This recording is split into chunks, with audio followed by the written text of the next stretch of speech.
पहले भी ये क्या होगा, तो ये डिफ्लेक्ट होगा, और डिफ्लेक्ट होने से ये क्या क्रिएट करेगा, कर्व क्रिएट करेगा एक।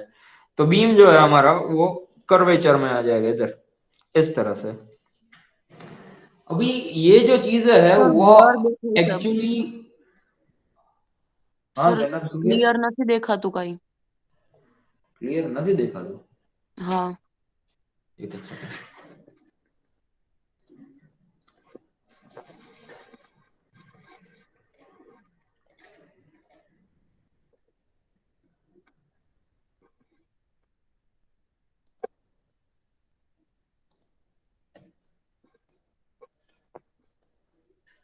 ચલો દેખાણું છે। તો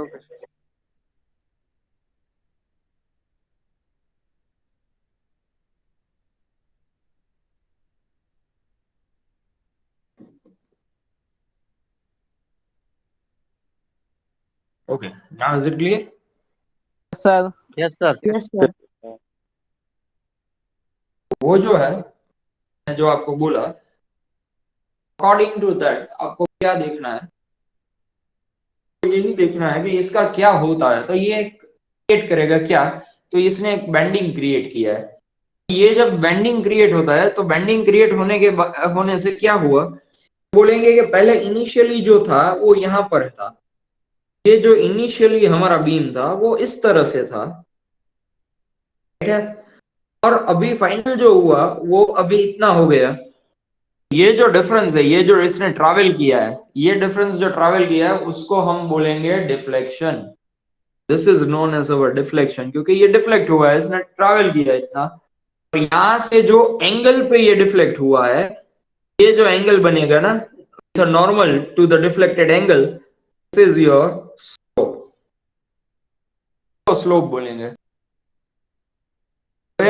एक वस्तु છે કે આમાં ડિફ્લેક્શન થયું, એને કેમ કહેવાય, એનું ડિફ્લેક્શન થયું કે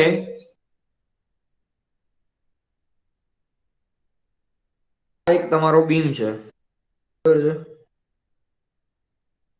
બીમની ઉપર કોઈ પણ એક લોડ આવી ગયો, લોડ આવવાથી શું થયો, તો કે બીમ જે છે એક ક્રિયા કરી, એક ક્રિયા કરી, આ ક્રિયાને શું કહેવાય છે, તો કે બેન્ડિંગ ક્રિયા કરી। આ બેન્ડિંગ જે થયું એનાથી શું થયો કે આ જે બીમ હતો એ ઓરિજિનલી ક્યાં હતો, આ પોઈન્ટ ઉપર હતો, એ પોઈન્ટ આગળ છે, audible? Yes sir. Yes sir. Yes. Yes sir.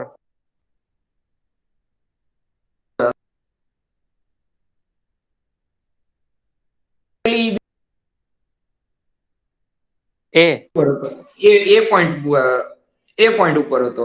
હવે ડિફ્લેક્ટેડ થઈ અને ક્યાં વયો ગયો, તો કે સી પોઈન્ટ સુધી વયો ગયો। ક્યાં વયો ગયો? C point. C point. તો આ જે ડિસ્ટન્સ એને ટ્રાવેલ કર્યો, ધીસ ડિસ્ટન્સ કે જે એને એની ન્યુટ્રલ એક્સિસ થી નીચેનો ટ્રાવેલ કર્યો, ધીસ ઇઝ યોર ડિફ્લેક્શન। આ તમારું ડિફ્લેક્શન છે। અને આ જ્યારે ટ્રાવેલ કરવા માટે એને શું થયું હોય, જો જાણે કે આમ સિમ્પલ ફોર્મમાં હું દેખાડું ને, ખાલી સિમ્પલ એટલે કે બીમ ના હોય ને કાંઈ ન હોય, ખાલી એક લાઈન કરેલું દેખાડું, તો એક લાઈનમાં આવી રીતે આપણી પાસે એક બીમ હતો અને એ ડિફ્લેક્ટ થઈને શું થઈ ગયો, તો કે આવી રીતે એને ડિફ્લેક્શન કર્યું।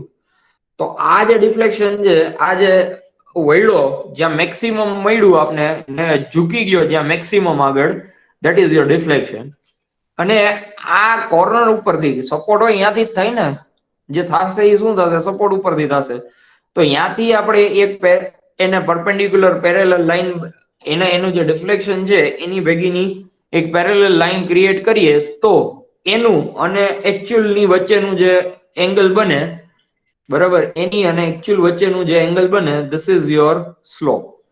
આને આપણે સ્લોપ કહીએ। नाउ वर्ड स्लोप कहां से है, स्लोप वर्ड आता कहां से है? First of all, why it is told slope? तो कहीं पर भैया आपको ढलान देना है, तो आप इसको किस तरह से डिफाइन करते हैं ढलान को?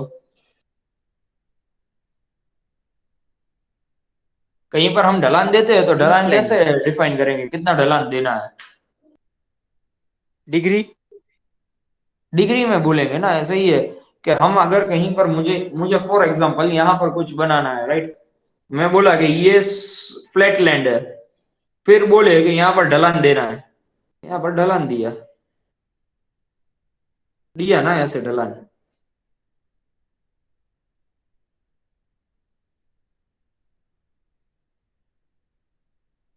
ये इसको ऐसे किया, यहाँ पर इसको ढलान दिया, तो ये ढलान जो अगर हम देते हैं तो ये किस किस हिसाब से हम नापेंगे कि ये ढलान कैसे है, ये कैसे दिया है इस ढलान को।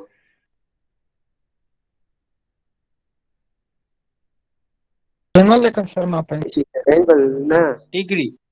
एक सेकंड ना, कदाच नहीं देखा तुए तुमने। क्लियर है सर।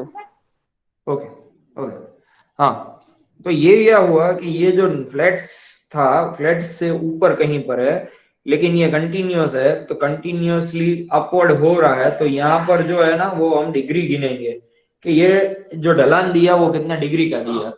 એટલે ભાઈ આપણે સ્લોપ જ્યારે જોઈએ ને ત્યારે સ્લોપમાં ઈ જોઈએ કે કેટલા ડિગ્રીનો આપણે સ્લોપ દીધો છે, આપણે ઈ ન જોઈએ કે ભાઈ ઈ કેટલા ફૂટનો સ્લોપ આવ્યો છે। કોઈ ક્યાંય તમને માપવાની વાત આવે તો તમે ફૂટમાં સ્લોપ માપવાના છો નહીં, આપણે શેમાંથી માપશું તો કે ડિગ્રી અથવા એંગલમાં। क्लियर हुआ कि स्लोप किसको बोलेंगे? Yes sir. Yes sir. ये जो स्लोप है, डिफ्लेक्शन है, ये किसके ऊपर डिपेंडेंट होगा? मतलब फैक्टर्स है जिसके ऊपर ये डिपेंडेंट है। Load sir. એના ઉપર કેટલો લોડ પડે છે એના ઉપર। अगर हम देख लोड, એની બેરિંગ કેપેસિટી। बेरिंग कैपेसिटी के બાજુનું નથી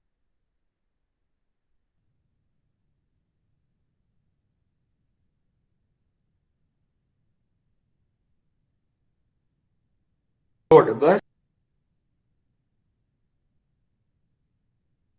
लोड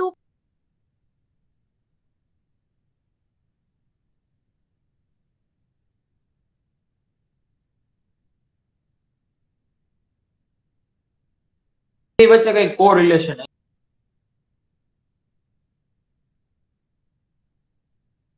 कोरिलेशन है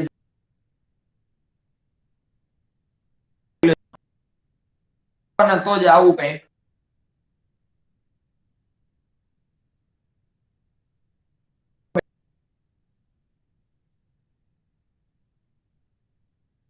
sir temperature okay. Temperature could be one factor.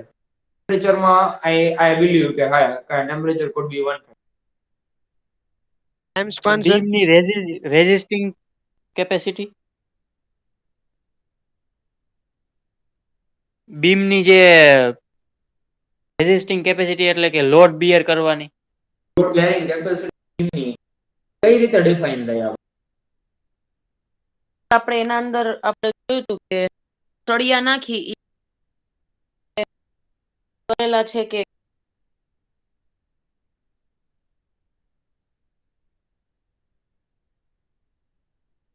Sir old થઈ જાય ત્યારે સર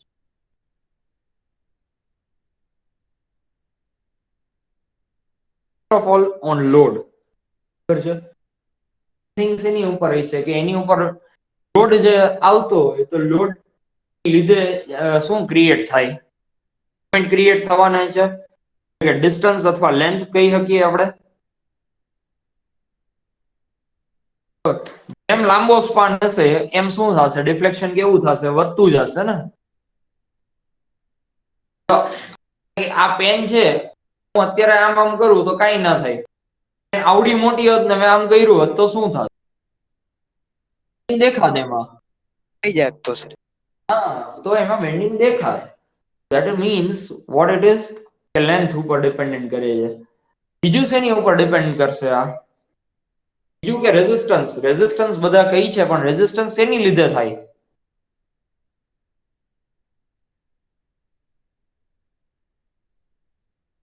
સપોર્ટ ના લીધે।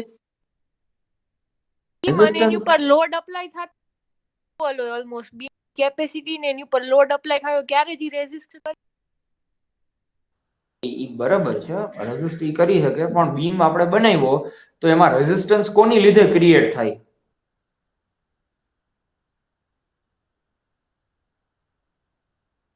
એક सपोर्ट ने लीधे बीम का ये है कि अंदर रेजिस्टेंस की वजह से क्रिएट होगा। फैक्टर है जो बीम में रिएक्शन लोड के सामने रेजिस्टेंस क्रिएट करेगा। Centre point Okay, the application of load, the location of load. You're right, but location we considered on length itself.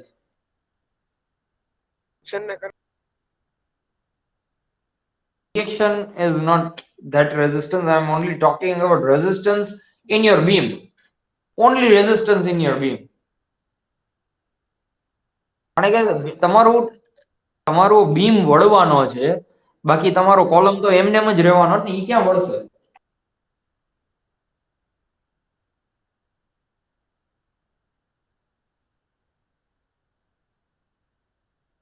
It or not? Concrete ઉપર depend કરે આપણે કઈ ક્વોલિટી વાપરી છે.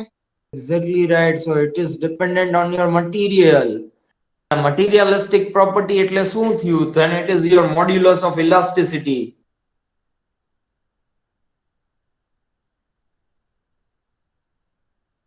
टाइप्स ऑफ बीम पे भी तो होगा अगर sir Exactly, types of beam पर भी होगा।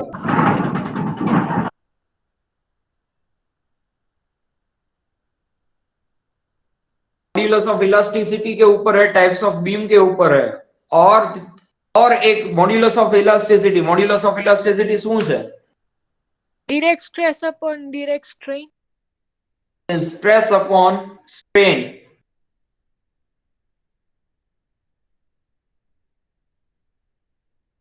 This is your materialistic property. આ તમારી materialistic property છે। Stress modulus of elasticity जो है ना, वो materialistic property है। वो materialistic property किस वजह से है? Because stress मतलब क्या हुआ? Deformation because of external pressure. Stress is defined as the internal resistance of any material when the external force is applied towards the body. This internal resistance per unit cross section area is known as your stress, right? ये आपने last time पढ़ा होगा moss 1 के अंदर। Do you remember or not? अगर नहीं है remember then let me know, हम सिर्फ एक बार रिवाइज कर लेंगे तो कोई प्रॉब्लम नहीं है मुझे, लेकिन वो क्लियर होना चाहिए फंडामेंटल।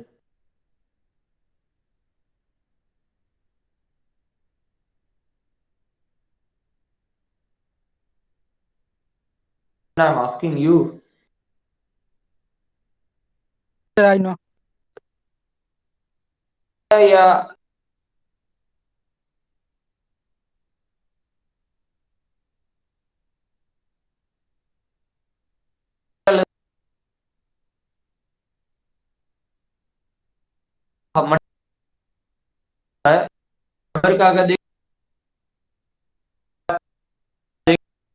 का होगा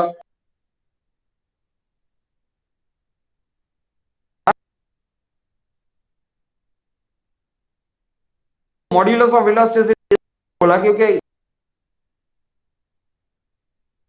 changes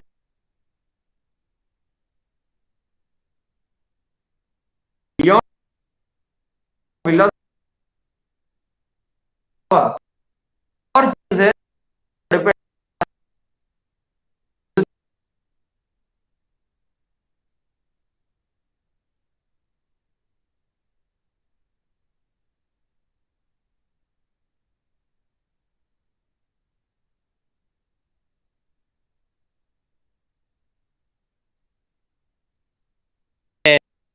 એન્ડ લેવલ ઉપર નો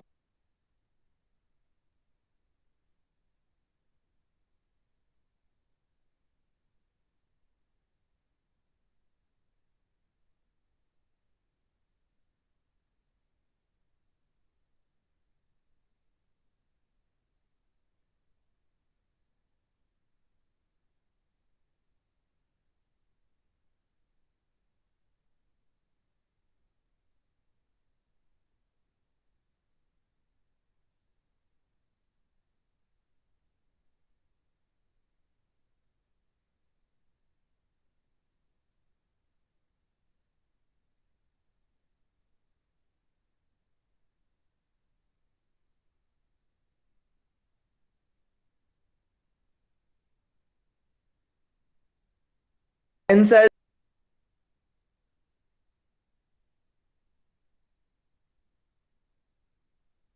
सर स्ट्रक्चर के ऊपर। स्ट्रक्चर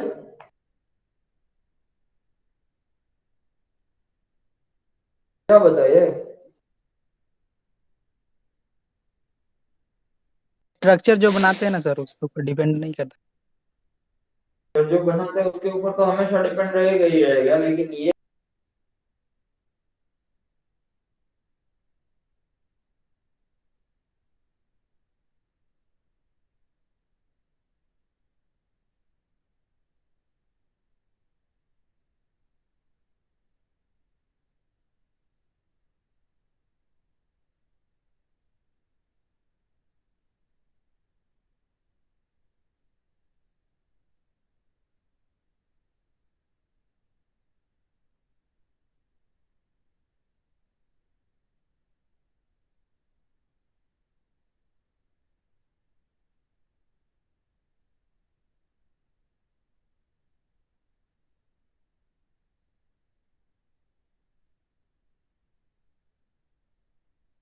टाइप्स और ये थिकनेस ऑफ बीम पे तो हो सकता है sir.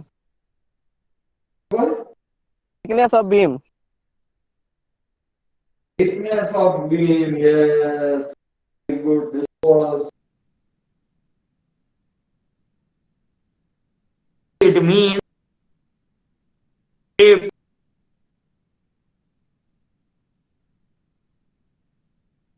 Beam.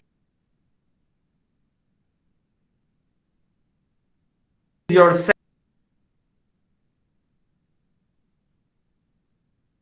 resistance.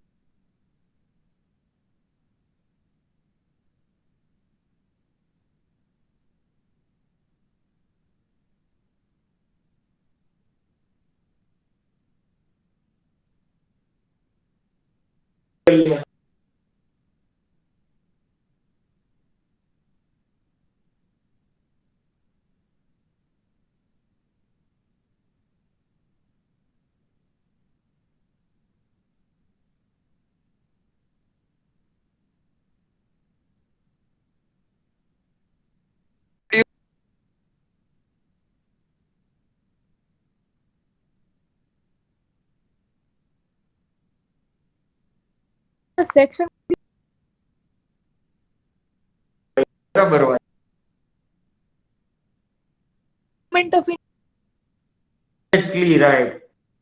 Shape resistance is due to moment of inertia.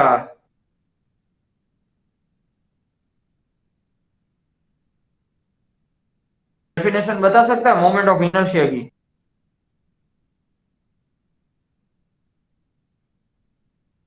Second moment of force into area. Perpendicular distance है। मोमेंट बोलते हैं force into perpendicular distance. Second moment of area is known as moment of inertia. वो इसकी एक definition है, उसकी एक definition है, कोई बता सकता है क्या?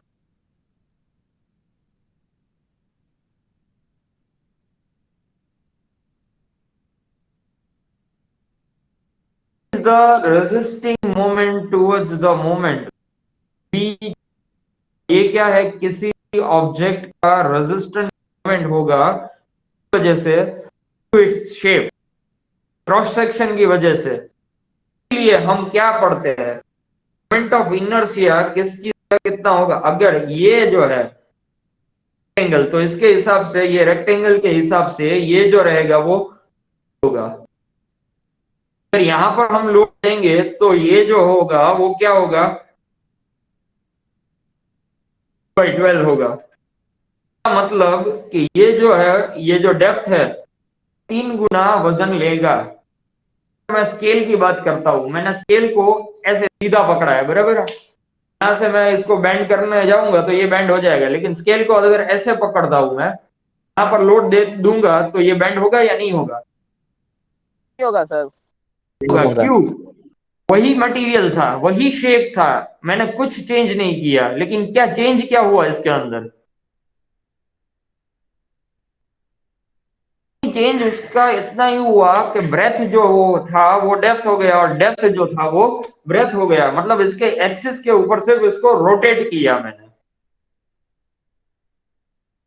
ये जो रेजिस्टेंस क्रिएट हुआ ड्यू टू इट्स शेप, इसके शेप की वजह से जो रेजिस्टेंस क्रिएट हुआ उसको हम मोमेंट ऑफ इनर्शिया बोलते हैं।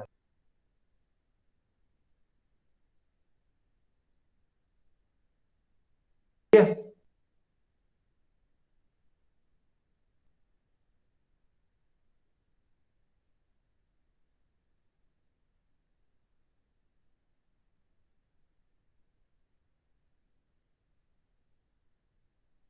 स्लोप डिफ्लेक्शन की बात करते हैं, स्लोप की, पहले स्लोप से बात करता हूँ। स्लोप की अगर मैं बात करूंगा तो स्लोप तो में मूवमेंट ज्यादा होगा तो स्लोप कितना होगा? मूवमेंट ज्यादा है तो स्लोप ज्यादा होगा या कम होगा? लोड ज्यादा है तो स्लोप ज्यादा होगा या कम होगा? ज्यादा और होगा। सर क्या होगा सर? वो डायरेक्टली प्रोपोर्शनल रहेगा, इससे स्लोप से डायरेक्टली प्रोपोर्शनल रहेगा फोर्स। ठीक है? Yes sir. अगर लेंथ है जो है वो ज्यादा है तो क्या होगा, बढ़ेगा या कम होगा? बढ़ेगा सर। बढ़ेगा सर। बढ़ेगा। तो ये भी डायरेक्टली प्रोपोर्शनल रहेगा। अगर मोमेंट ऑफ इनर्शिया ज्यादा है तो क्या होगा, स्लोप बढ़ेगा या घटेगा?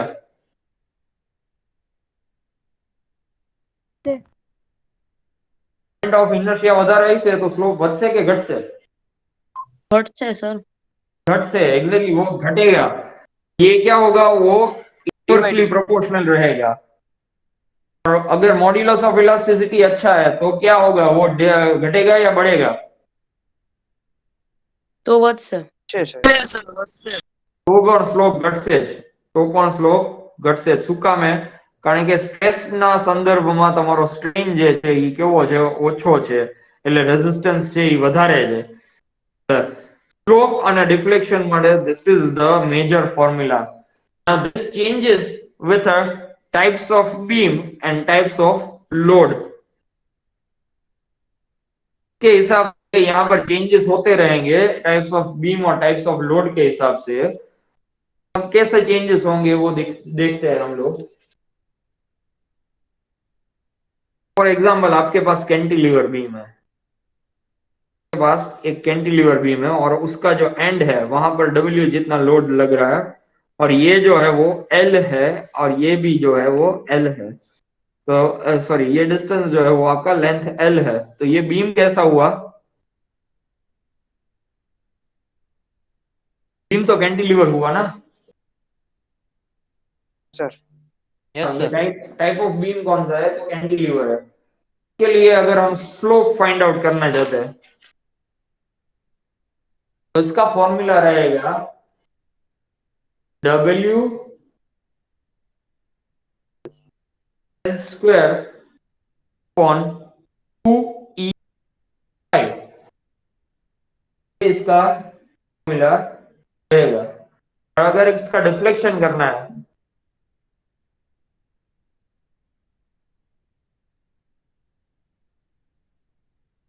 डिफ्लेक्शन फॉर्मूला क्या रहेगा, WL³ by EI। This is the formula. ये फॉर्मूला हमें इंटीग्रेशन करने से मिलता है। हम मोमेंट लेंगे और मोमेंट का इंटीग्रेशन करेंगे, इंटीग्रेशन करने के बाद ये फॉर्मूला हमें will not go with a proof कि ये कैसे हुआ, लेकिन हम लेक्चर में देखेंगे एक कोई भी एक बीम, एक टाइप ऑफ बीम की ये कैसे आता है। ये आपको प्रूव कहीं पर करना नहीं है, सिर्फ समझने के लिए देखना है। Okay yes sir. ओके, तो ये आप एक बार ये लिख लीजिए जो हमने किया है वो आप नोट डाउन कर लीजिए। मैं पहले पेज से दिखाता हूँ कि डिफ्लेक्शन क्या है, बीम क्या है। तो ये डिफ्लेक्शन जो है वो एक बार आप ड्रॉ कीजिए और वहां पर लिखिएगा ये डिफ्लेक्शन होगा। मेक श्योर कि इसकी बुक आप साथ में ही बनाते हो।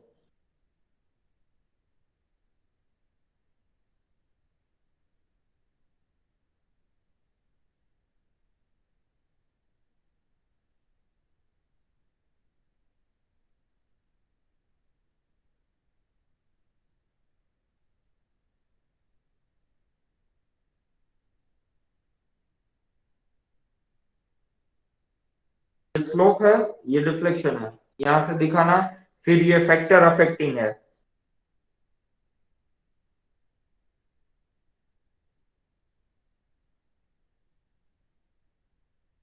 સર પેજ જરીક આમ લઈ જો ને પેજ જરીક સર તમારા રાઈટ હેન્ડ સાઈડ બાજુ લઈ જાઓ શું કરી દો? સર થોડુંક રાઈટ હેન્ડ સાઈડ બાજુ લઈ જાઓ ને સર ઓકે ઓકે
થઈ ગયું બધાને? I'll turn the page.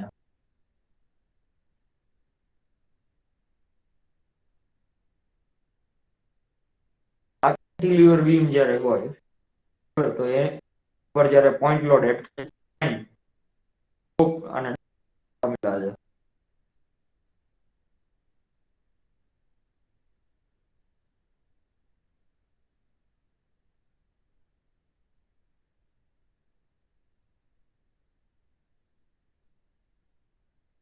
Down કરી લો, પછી એને પછી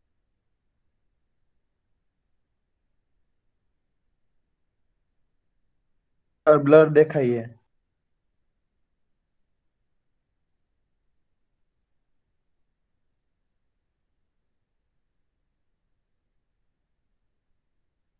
ડન સર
ઓકે, તો નેક્સ્ટ જે છે, અગર આપણી પાસે કેન્ટિલીવર બીમ છે અને એના એન્ટાયર સ્પાન ઉપર યુડીએલ લોડ છે, એટલે કે હવે આ આખા એન્ટાયર સ્પાન ઉપર યુડીએલ લોડ આવે છે,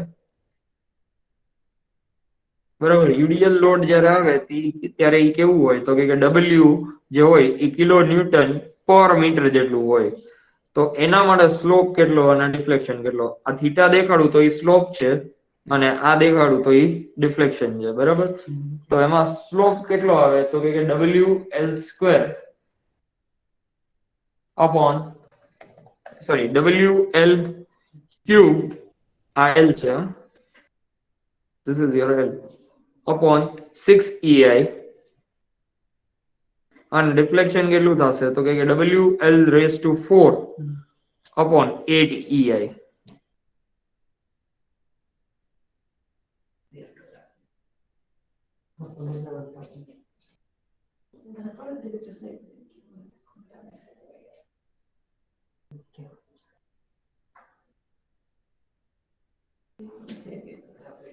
Note it down.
Sir mic off है।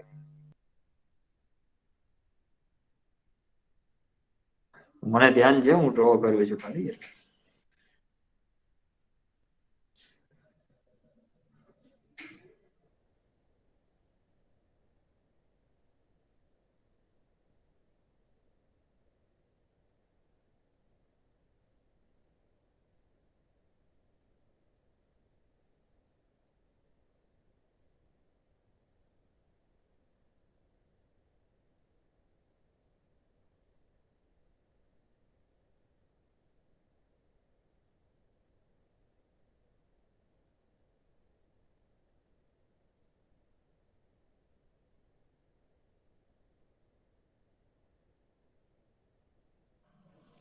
तो अगर हमारे पास कैंटिलीवर बीम है, राइट, उसमें क्या है कि पूरा एंटायर स्पान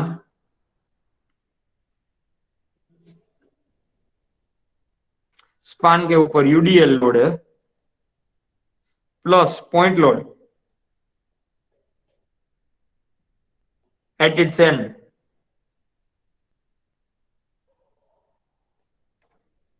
तो ये क्या रहेगा, तो करना कुछ नहीं है, इस टाइम के ऊपर जो स्लोप पॉइंट लोड का था, पॉइंट लोड का स्लोप कितना दिया, WL square upon 2EI plus UDL का कितना था, WL